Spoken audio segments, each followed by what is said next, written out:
ಕರ್ನಾಟಕ ರಾಜ್ಯದ ಹೆಮ್ಮೆ ನಮ್ಮ ರಾಷ್ಟ್ರೀಯ ಅಧ್ಯಕ್ಷರಾದಂತಹ ಶ್ರೀ ಟಿ ಬಿ ಶೇಖರ್ಜಿ ಅವರು. ನಿಜವಾಗ್ಲೂ ಅವರಿಗೆ ಆತ್ಮ ಮಾತ್ರ, ದೇಹ ಮಾತ್ರ ಅಲ್ಲಿದೆ. ಇವತ್ತೆಲ್ಲ ಆತ್ಮ ಎಲ್ಲ ಇಲ್ಲೇ ಎಲ್ಲ ಇಲ್ಲೇ ನಿಲ್ತಾ ಇದ್ದಾರೆ. ಅವರು ಬಳ್ಳಾರಿ ಕಾರ್ಯಕ್ರಮ ಅವರು ಬರಬೇಕಾಗಿತ್ತು, ಅನಿವಾರ್ಯ ಕಾರಣದಿಂದ ಬರೋಕ್ಕಾಗಲಿಲ್ಲ. ಅವರಿಗೆ ನಮ್ಮೆಲ್ಲರ ವತಿಯಿಂದ ಹಾಗೂ ನಮ್ಮ ರಾಜ್ಯ ಘಟಕದ ವತಿಯಿಂದ ನಾನು ತುಂಬ ಹೃದಯದ ಅಭಿನಂದನೆ ಸಲ್ಲಿಸ್ತಾ ಇದ್ದೀನಿ. ಈಗ ನಮ್ಮೆಲ್ಲರ ನೆಚ್ಚಿನ ಹೆಮ್ಮೆಯ ರಾಜ್ಯದ ಅಧ್ಯಕ್ಷರಾದಂತಹ ಶ್ರೀ ಡಾಕ್ಟರ್ ಜಯರಾಮ್ ಗುರುಗಳು ಸಭಾಧ್ಯಕ್ಷರು ಈ ಸಭೆಯನ್ನು ಉದ್ದೇಶಿಸಿ ಎರಡು ಮಾತು ಮಾತಾಡಬೇಕಂತ ಹೇಳಿ ಅವರಿಗೆ ಕೇಳ್ಕೊಳ್ತಾ.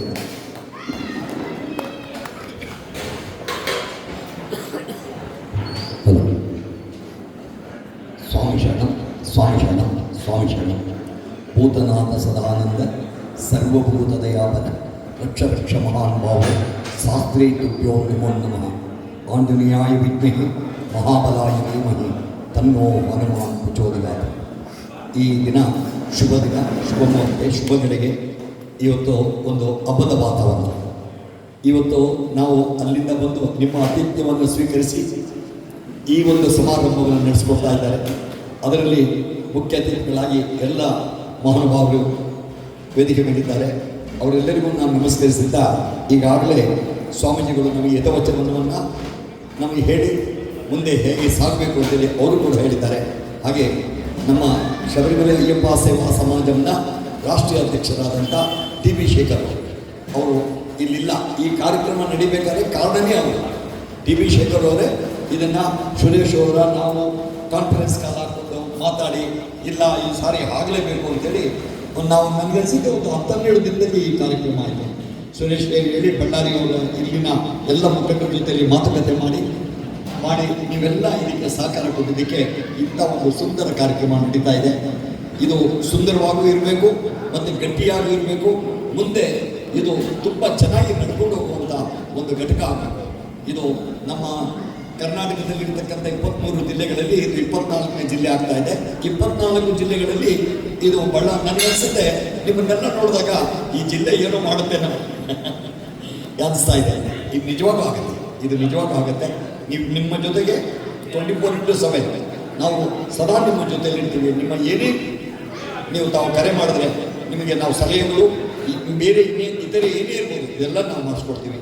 ಹಾಗೆ ನಮ್ಮ ಶಬರಿಮಲೆ ಸೇವಾ ಸಮಾಜ ಬರೀ ಘಟಕಗಳನ್ನು ಓಪನ್ ಮಾಡಿ ಅಲ್ಲ ನಮ್ಮ ಕಾರ್ಯ. ಘಟಕಗಳನ್ನು ಮಾಡಿ ನಾವು ಸೇವಕರನ್ನು ಉತ್ಪತ್ತಿ ಮಾಡೋದು, ಭಕ್ತರನ್ನು ಉತ್ಪತ್ತಿ ಮಾಡುವುದು, ನಮ್ಮ ಅಯ್ಯಪ್ಪ ಸ್ವಾಮಿಯ ಪ್ರಸಾರವನ್ನು ಮಾಡುವುದು, ಅಯ್ಯಪ್ಪನ ಲೀಲೆಗಳು, ಅವನ ಸತ್ಯ, ಇದನ್ನು ಮಾಡಿದ್ರೆ ಏನು ಉಪಯೋಗ, ಇದನ್ನೆಲ್ಲ ಪ್ರಚಾರ ಮಾಡುವುದೇ ನಮ್ಮ ಅಯ್ಯಪ್ಪ ಸೇವಾ ಸಮಾಜದ ಒಂದು ಭಾಗ. ಎರಡನೇ ಭಾಗ ಏನು, ನಮ್ಮ ಶಬರಿಮಲೆ ಅಯ್ಯಪ್ಪ ಸ್ವಾಮಿಗೆ ಯಾರು ಯಾತ್ರೆಗೆ ಹೋಗ್ತಾರೆ, ಯಾತ್ರೆಗೆ ಹೋಗಬೇಕಾದ್ರೆ ಏನು ಕುಂದುಕೊರತೆಗಳು ಏನೇನು ಆಗ್ತಾ ಇದೆ, ಎಲ್ಲೆಲ್ಲಿ ನಮ್ಮ ಸ್ವಾಮಿಗಳಿಗೆ ತೊಂದರೆಗಳಾಗ್ತಾ ಇದೆ, ಅದನ್ನು ಹೇಗೆ ನಿವಾರಣೆ ಮಾಡಬೇಕು, ಇದನ್ನು ನಾವು ಪ್ರತಿ ತಿಂಗಳು ನಮ್ಮ ರಾಷ್ಟ್ರೀಯ ಅಧ್ಯಕ್ಷರ ಜೊತೆಯಲ್ಲಿ ಬೇರೆ ಬೇರೆ ಇತರೆಯವರು ಎಲ್ಲ ಸೇರಿಕೊಂಡು ಇದನ್ನು ಸಮಾಲೋಚನೆ ಮಾಡ್ತೀವಿ. ನಾವು 3 ತಿಂಗಳು ಒಂದು ಸಾರಿ ನ್ಯಾಷನಲ್ ಕಮಿಟಿ ಮೀಟಿಂಗ್ ಅಂತ ಮಾಡಿ ನಮ್ಮ ಎಲ್ಲ ರಾಜ್ಯಗಳಲ್ಲಿ ಎಲ್ಲ ಇದರಲ್ಲಿ ಹೇಗೆ ಕೆಲಸ ನಡೀತಾ ಇದೆ, ಭಕ್ತರು ಏನು ಅಪೇಕ್ಷೆ ಪಡ್ತಾ ಇದ್ದಾರೆ, ಭಕ್ತರಿಗೆ ಏನು ನಾವು ಮಾಡಿಕೊಡಬೇಕು, ಭಕ್ತರಿಗೆ ಏನು ನಾವು ಸಂದೇಶ ಕೊಡಬೇಕು, ಇದು ಕೂಡ ಚರ್ಚೆ ಆಗ್ತದೆ. ಹಾಗೆ ಶಬರಿಮಲೆಯಲ್ಲಿ ಏನು ಕಾರ್ಯಕ್ರಮ ನಡೀತಾ ಇದೆ, ನಾವು ಶಬರಿಮಲೆ ಅಯ್ಯಪ್ಪ ಸೇವಾ ಸಮಾಜ ವತಿಯಿಂದ ತಿರುವನಂತಪುರಂ ದೇವಸ್ಥಾನ ಬೋರ್ಡ್ಗೆ ನಾವು ಪ್ರತಿ 3 ತಿಂಗಳು ಒಂದು ಬಾರಿ ನಮ್ಮ ಸೆಂಟ್ರಲ್ ಕಮಿಟಿ ಅವರಿಂದ ಹೋಗಿ ಅಲ್ಲಿ ವಿಚಾರ ಮಾಡಿ ನಮ್ಮ ಶಬರಿಮಲೆ ನಡೀತಾ ಇರತಕ್ಕಂಥ ಏನು ಕೆಲಸ ನಡೀತಾ ಇದೆ, ಅಲ್ಲಿ ಭಕ್ತರಿಗೆ ಏನು ಅನಾನುಕೂಲ ಆಗ್ತಾ ಇದೆ, ತೊಂದರೆ ಆಗ್ತಾ ಇದೆ, ಇದ್ರ ಬಗ್ಗೆ ಕೂಡ ನಾವು ಅಲ್ಲಿ ಚರ್ಚೆ ಮಾಡ್ತಾನೆ ಇರ್ತೀವಿ. ಕೆಲವೆಲ್ಲ ಚರ್ಚೆ ಮಾಡಿ ನಾವು ಕೆಲವು ಸುಧಾರಣೆಗಳೆಲ್ಲ ತುಂಬ ತಂದಿದ್ದೇವೆ.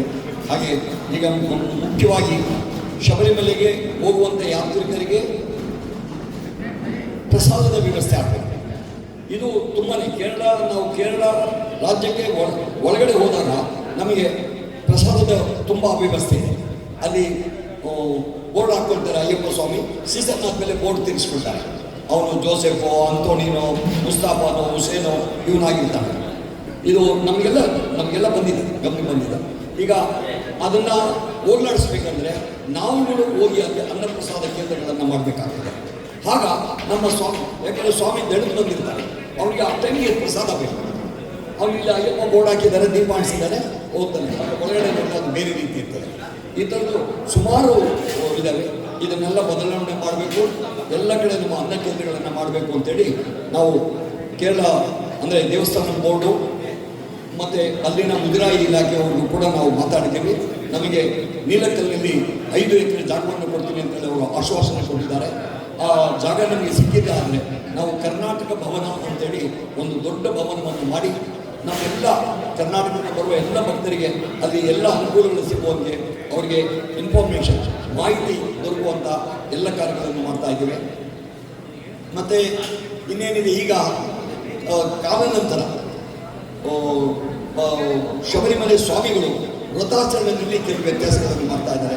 ಅವತ್ತೇ ಮಾಲೆ ಹಾಕ್ಕೊಳ್ತಾರೆ, ಅವತ್ತೇ ಯಾತ್ರೆ ಮಾಡ್ತಾರೆ, ಮತ್ತು ಕೆಲವರು 1 ವಾರ ಹಾಕ್ಕೊಳ್ತಾರೆ, 4 ದಿವಸ ಹಾಕ್ಕೊಳ್ತಾರೆ. ಇದು ನಮ್ಮೆಲ್ಲ ನಾವು ಹಿರಿಯರಿದ್ದೀವಿ, ಹಿರಿಯ ಗುರುಗಳಿದ್ದಾರೆ, ನಾವೆಲ್ಲ ಇದನ್ನು ಸ್ವಲ್ಪ ಮನಸ್ಸು ನಮಗೆ ನೋವಾಗ್ತಾ ಇದೆ. ಅದಕ್ಕೆ ನಾವೆಲ್ಲ ಇಲ್ಲಿ ಇರ್ತಕ್ಕಂಥ ಎಲ್ಲ ಹಿರಿಯ ಗುರು ಸ್ವಾಮಿಗಳಿಗೆ ನನ್ನ ಕಳಕಳಿ ಪ್ರಾರ್ಥನೆ, ನಿಮ್ಮ ಭಕ್ತರಿಗೆ ನಿಮ್ಮ ಸ್ವಾಮಿಗಳಿಗೆ ಸ್ವಲ್ಪ ತಿಳುವಳಿಕೆಯನ್ನು ಕೊಟ್ಟು ಅವರು ಹೆಚ್ಚಿನದಾಗಿ ಕಡಿಮೆ ಅಂದರೆ 41 ದಿನಗಳ ವ್ರತವನ್ನು ಮಾಡಲೇಬೇಕು ಅಂತೇಳಿ ಒಂದು ಕಡ್ಡಾಯ ಮಾಡೋಣ. ಅದಕ್ಕೆ ಏನು ಬೇಕೋ ಅವರಿಗೆ ಮಾಹಿತಿ ಕೊಡೋಣ. ಇದಲ್ಲದೆ ಶಬರಿಮಲೆಯಲ್ಲಿ ನಿಮಗೆ 6 ಕೇಂದ್ರಗಳಿದ್ದಾವೆ, 6-7 ಕೇಂದ್ರಗಳು. ಅದರಲ್ಲಿ 6 ಕೇಂದ್ರ, ಅದರಲ್ಲಿ ಮುತ್ತಯ್ಯಾರ್ ಎಂಬ ಒಂದು ದೇವಸ್ಥಾನ ಇದೆ. ಅದು ಕೇರಳ ಮಧ್ಯೆ ಅಲ್ಲಿ ತಮಿಳುನಾಡು ಇರ್ತಕ್ಕಂಥವ್ರು ಮಾತ್ರ ಗೊತ್ತಿದೆ. ನಮ್ಮ ಕರ್ನಾಟಕದವರಿಗೆ ಅದು ಮಾಹಿತಿ ಇಲ್ಲ. ಈ ಬಗ್ಗೆ ನಾವು ಕರ್ನಾಟಕ ಸೇವಾ ನಮ್ಮ ಶಬರಿಮಲೆ ಅಯ್ಯಪ್ಪ ಸೇವಾ ಸಭಾ ಒಂದು ಪುಸ್ತಕವನ್ನು ಬಿಡುಗಡೆ ಮಾಡ್ತೀವಿ, ಅದರಲ್ಲಿ ಎಲ್ಲ ಮಾಹಿತಿ ಕೊಡ್ತೀವಿ. ಅದು ಅಯ್ಯಪ್ಪ ಸ್ವಾಮಿ ಅವರು ಇರಬೇಕಾದಾಗ ಮುತ್ತಯ್ಯನಾರ್ ಅವರು ಪಾಲಿಧಾರಣೆ ಮಾಡಬೇಕು ಅಂತ ಒಂದು ಪ್ರತೀತಿ ಇದೆ. ಹಾಗೆ ಬಂದರೆ ಕುಳ ಅಂತೇಳಿದೆ. ಯಾವಾಗ ಅಯ್ಯಪ್ಪ ಬಾಲಕನಾಗಿದ್ದ, ಆ ಬಾಲಕನಾಗಿ ಅಲ್ಲಿ ಇರ್ತಕ್ಕಂಥ ಅಲ್ಲಿ ಅವರ ಒಂದು ಮಂದಿರ ಇದೆ. ಅದು ಅದೇ ರೀತಿ ಭಾರಿ ಶಕ್ತಿವಂತವಾಗಿರ್ತಾರೆ. ಹಾಗೆ ಅಚ್ಚಂಗೋವಿಲಿದೆ, ಆರ್ಯಂಗಾವಿಲಿದೆ, ಮತ್ತು ನಮ್ಮ ಎರಿಮಲೆ ಧರ್ಮಶಾಸ್ತ್ರ ಇದೆ. ತದನಂತರ ನಮ್ಮ ಏನು ಪರಶುರಾಮರಿಂದ ಸ್ಥಾಪಿಸಲ್ಪಟ್ಟ ಸತ್ಯವಾದ 18 ಮೆಟ್ಟಲ ಆ ಗರ್ಭಗುಡಿಯಲ್ಲಿ ಚಿನ್ಮಯ ಮೂರ್ತಿಯಾಗಿ ನಡೆಸಿರ್ತಕ್ಕಂಥ ನಿತ್ಯ ಬ್ರಹ್ಮಚಾರಿ, ಅದು ಶಕ್ತಿಪೀಠವಾಗಿದೆ. ತದನಂತರ ಪೊನ್ನಂಬಲ, ಏನು ನಾವು ಮಕರ ಜ್ಯೋತಿ ದಿವಸ ಜ್ಯೋತಿ ದರ್ಶನವನ್ನು ಮಾಡ್ತೇವೆ, ಅದು 7ನೇದಾಗಿದೆ. ಯಾರು ಅಯ್ಯಪ್ಪ ಸ್ವಾಮಿಗಳು ಈ 7 ಜಾಗಗಳನ್ನು ಒಂದೊಂದು ರಾತ್ರಿ ಅಲ್ಲಿ ಕಳೆದು ಬಂದು ಆ ದರ್ಶನ ಪಡೆದು ಬಂದರೆ ಅವರಿಗೆ ಸಾಕ್ಷಾತ್ಕಾರವಾಗುತ್ತೆ, ಅಯ್ಯಪ್ಪನ ಸಾಕ್ಷಾತ್ಕಾರವಾಗುತ್ತೆ. ಇದು ಇಷ್ಟೆಲ್ಲ ಮಾಹಿತಿ ಬರೋದಕ್ಕೆ ಕಾರಣ ಯಾರಂದರೆ, ಒಬ್ಬ ಸಿಬು ಜೋಸೆಫ್ ಅಂತ ಒಬ್ಬ ಲೇಡಿ, ಒಬ್ಬ ಹೆಂಗಸು, ಅವಳು ಇದರ ಅನುಭವವನ್ನು ಪಡಿತಾಳೆ. ಇದೆಲ್ಲ ಪಡೆದು ಆ ಅನುಭವವನ್ನು ಪಡೆದು ಒಂದು ಪುಸ್ತಕವನ್ನು ಪ್ರಕಟಣೆ ಮಾಡಿದ್ದಾರೆ, ಸಿಧು ಜೋಸೆಫ್ ಅಂತೇಳಿ. ಅಯ್ಯಮ್ಮ ಕ್ರಿಶ್ಚಿಯನ್, ಈಗ ಅಯ್ಯಪ್ಪನ ಪರಮಭಕ್ತರಾಗಿದ್ದಾರೆ. ಅವರು ಏನೇನು ಅನುಭವ ಆಯಿತು, ಒಂದೊಂದು ರಾತ್ರಿಯಲ್ಲಿ ಇದ್ದಾಗ ಅಲ್ಲಿ ಹೆಂಗಾಯಿತು, ಏನಾಯಿತು, ಮತ್ತು ಯಾಕೆ ಸ್ತ್ರೀಯರು ಶಬರಿಮಲೆಗೆ ಯಾಕೆ ಹೋಗಬಾರ್ದು, ಹೋದಾಗ ಏನು ವ್ಯತ್ಯಾಸ ಆಗ್ತದೆ, ಇದೆಲ್ಲ ವಿವರಣೆಯನ್ನು ಕೊಟ್ಟಿದ್ದಾರೆ. ಇದೆಲ್ಲ ನಾವು ಶಬರಿಮಲೆಗೆ ಅಯ್ಯಪ್ಪ ಸ್ವಾಮಿ ಯಾತ್ರೆ ಮಾಡುವಂಥವ್ರು, ನಮ್ಮ ಹಿರಿಯ ಗುರುಸ್ವಾಮಿಗಳು ಈ ಮಾಹಿತಿಯನ್ನು ಪಡ್ಕೋಬೇಕಾಗ್ತದೆ. ಇದಕ್ಕೆ ನಮ್ಮ ಅಯ್ಯಪ್ಪ ಸೇವಾ ಸಮಾಜದ ವತಿಯಿಂದ ನಿಮಗೆ ಒಂದು ಪುಸ್ತಕವನ್ನು ನಾವು ಮಾಡಿ, ನನಗೆ ಅನಿಸುತ್ತೆ ಈ ಪುಸ್ತಕನ ನಾನು ಬಳ್ಳಾರಿಯಲ್ಲೇ ಬಿಡುಗಡೆ ಮಾಡ್ತೀನಿ.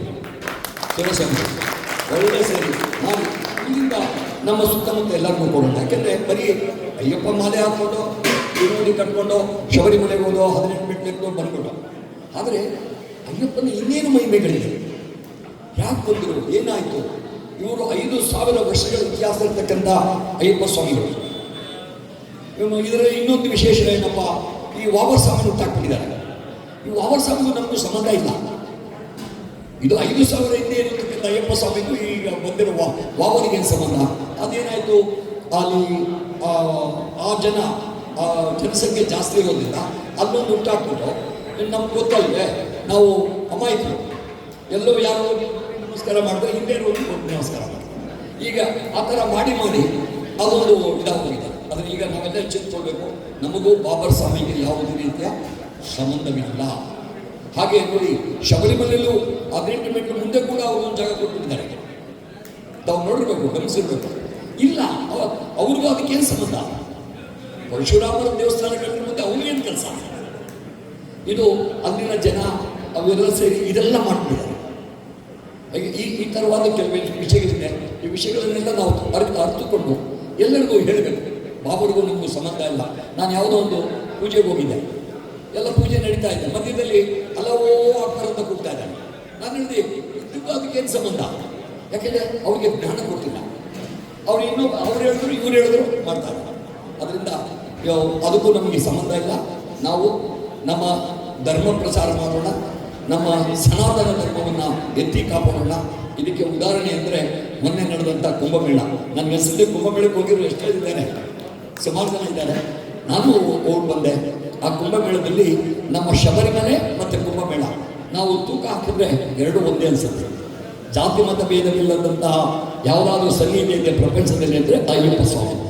ಮೊನ್ನೆ ಜಾತಿ ಮತ ಭೇದವಿಲ್ಲದಂಥ ಕುಂಭಮೇಳ ಎಲ್ಲರೂ ಸಮಾನ. ಅಲ್ಲಿ ಯಾರು ಬಡವ ಬಲ್ಲಿದ ಸಾಹುಕಾರ ಫಿಲಮೆಂಟ್ ಇನ್ನೊಂದು ಯಾರೂ ಇಲ್ಲ. ಅದು ಯಾವುದಾದ್ರು ಒಂದೇ ಕುಂಭಮೇಳ. ಇದಕ್ಕೆ ಯಾರು ಆ ಒಂದು ಆ ಸ್ಟೇಟ್ನ ಆ ರಾಜ್ಯದ ಮುಖ್ಯಮಂತ್ರಿ, ಒಬ್ಬ ಧೀರ ಮುಖ್ಯಮಂತ್ರಿ ನಮ್ಮನ್ನೆಲ್ಲ ಒಂದು ಸೇರಿಸೋದು, ಹಿಂದೂಗಳನ್ನೆಲ್ಲ ಒಂದು ಸೇರಿಸೋದು. ಇಂಥ ಕಾರ್ಯಕ್ರಮಗಳು ಮುಂದೆ ಹಾಕಬೇಕು, ನಾವೆಲ್ಲ ಒಂದಾಗಬೇಕು. ಅವರು ಒಂದು ಕರೆ ಕೊಟ್ಟಿದ್ರು, ಬಾಟೆಗೆದ್ದು ಕಾಟೆಗೆ ನಾವು ಎಲ್ಲರೂ ಒಂದಾಗಬೇಕು, ಇಲ್ಲಾಂದರೆ ನಮ್ಮನ್ನು ಮಾಡ್ತಾರೆ. ಇನ್ನು ನಾನು ಮುಂದಕ್ಕೆ ಹೇಳೋಕ್ಕೆ ಇಷ್ಟಪಡಲ್ಲ. ನಾವೆಲ್ಲ ಒಂದಾಗೋಣ. ನಾವೆಲ್ಲ ಹಿಂದೂಗಳಾಗಿ, ಹಿಂದೂ ಶಕ್ತಿಯಾಗಿ ನಾವು ಹಿಂದೆ ಬರ್ತಾ ಇದ್ದಾರೆ, ಮುಂದೆ ಬರ್ತಕ್ಕಂಥ ನಮ್ಮ ಮಕ್ಕಳಿಗೆ ನಾವು ಒಂದು ಹಿಂದೂ ಧರ್ಮದ ಒಂದು ಬುನಾದಿಯನ್ನು ಅವರಿಗೆ ಹಾಕಿಕೊಟ್ಟು ಹೋಗೋಣ. ಹಿಂದೆ ನಮ್ಮವರು ಹಿರಿಯರೆಲ್ಲ ಹಾಕ್ಕೊಟ್ಟಿದ್ದಾರೆ, ಆದರೆ ಮಧ್ಯದಲ್ಲಿ ಎಲ್ಲೋ ಸ್ವಲ್ಪ ಗಡಿಬಿಡಿ ಆಗಿದೆ. ಈಗ ಆದಿತ್ಯನಾಥ್ ಅಂತವರೇ ನಮ್ಮ ರಾಜ್ಯಕ್ಕೂ ಒಬ್ಬ ಮುಖ್ಯಮಂತ್ರಿ ಬಂದರೆ ನಿಜವಾಗೂ ಸಾಮರ್ಥ್ಯ. ಅದಕ್ಕೆ ನಾವೆಲ್ಲ ಒಂದಾಗಿರೋಣ. ನೀವೆಲ್ಲ ನಮ್ಮನ್ನು ಕರೆಸಿ ಆತಿಥ್ಯವನ್ನು ಕೊಟ್ಟು ಇವತ್ತು ಇಂಥ ದೊಡ್ಡ ಕಾರ್ಯಕ್ರಮ ನನ್ನ ಅನಿಸುತ್ತೆ. ಇನ್ನೂ ಕೆಲವರು ಕಾರಣಾಂತರದ ಬಂದಿಲ್ಲ, ನಿಮ್ಮವರು ಬಂದಿದ್ದು ಇನ್ನೂ ಚೆನ್ನಾಗಿರ್ತಾ ಇತ್ತು ಕಾರ್ಯಕ್ರಮ. ಮುಂದೆ ಇನ್ನೂ ಸೇರಿಸಿ ಒಂದು 5-10 ಸಾವಿರ ಜನ ಸೇರಿಸಿ ಒಳ್ಳೆ ವಿಚಾರಗಳನ್ನು ಮಾತಾಡಿಕೊಂಡು ನಾವು ಹಿಂದೂ ಧರ್ಮವನ್ನು, ಹಿಂದೂ ಸಂಸ್ಕೃತಿಯನ್ನು, ಸನಾತನ ಧರ್ಮವನ್ನು, ನಮ್ಮ ಕುಟುಂಬಗಳನ್ನು ನಾವು ರಕ್ಷಿಸಿಕೊಳ್ಳುವಲ್ಲಿ ನಾವು ಯಶಸ್ವಿಯಾಗೋಣ. ಅದಕ್ಕೆ ನಮ್ಮ ಭೂತನಾಥ ಸದಾನಂದ ಸರ್ವಭೂತ ದಯಾಪರ ರಕ್ಷ ಮಹಾನ್ ಭಾವೋ ಶಾಸ್ತ್ರೀ ತುಭ್ಯೋ ನಮೋ ನಮಃ. ಭೂತಾದಿವಾಯು ವಿದ್ಮಹೇ ಭವಪುತ್ರಾಯ ಧೀಮಹಿ ತನ್ನೋ ಶಾಸ್ತ್ರ ಪ್ರಚೋದಯಾತ್. ಓಂ ಶ್ರೀ ಹರಿಹರ ಪುತ್ರಾಯ ಪುತ್ರಲಾಭಾಯ ಶತ್ರುನಾಶಾಯ ಮದಗಜವಾಗನಾಯ ಮಹಾಶಾಸ್ತ್ರೇ ನಮಃ. ನಮ್ಮೆಲ್ಲ ಶತ್ರುಗಳನ್ನು ವಿನಾಶವಾಗಿ ನಮ್ಮ ಧರ್ಮ, ನಮ್ಮ ಅಯ್ಯಪ್ಪ ಸ್ವಾಮಿ ಧರ್ಮ ಮತ್ತು ಆಂಜನೇಯರು ಕರದೊಡನೆ ಬರುವಂಥ ಯಾವುದಾದ್ರೂ ವಿಶ್ವದಲ್ಲಿ ಇದ್ದಾನೆ ಅಂದರೆ ವಾಯುಪುತ್ರ. ಅವನು ನಮ್ಮನ್ನೆಲ್ಲ ನೋಡ್ತಾ ಇದ್ದಾನೆ. ನನ್ನ ಸನ್ನಿಧಾನದಲ್ಲಿ, ನನ್ನ ಗಡ್ಗೊಡಿನಲ್ಲಿ ಇವತ್ತು ಅಯ್ಯಪ್ಪ ಸ್ವಾಮಿ ಕಾರ್ಯ ನಡೀತಾ ಇದೆ ಅಂತ ಹೇಳ್ತಾನೆ. ಎಲ್ಲೋ ಅವನು ವಾಯುಪುತ್ರನಾಗಿ ಎಲ್ಲೋ ಇದ್ದಾನೆ. ಅವನ ಆಶೀರ್ವಾದವನ್ನು, ಅಯ್ಯಪ್ಪ ಆಶೀರ್ವಾದ ಪಟ್ಟು ಎಲ್ಲರ ಆಶೀರ್ವಾದ ನಿಮಗೆ ದೊರಕಿ ನೀವು ಎಲ್ಲ ಸಜ್ಜನರಾಗಿ ನಮ್ಮ ಧರ್ಮವನ್ನು ಕಾಪಾಡೋಣ, ಅಯ್ಯಪ್ಪ ಧರ್ಮವನ್ನು ಕಾಪಾಡೋಣ ಅಂತೇಳಿ ನನ್ನ ಅಧ್ಯಕ್ಷರ ಭಾಷಣ ನಡೆಸ್ತೀನಿ. ಅಯ್ಯಪ್ಪನ ಧರ್ಮ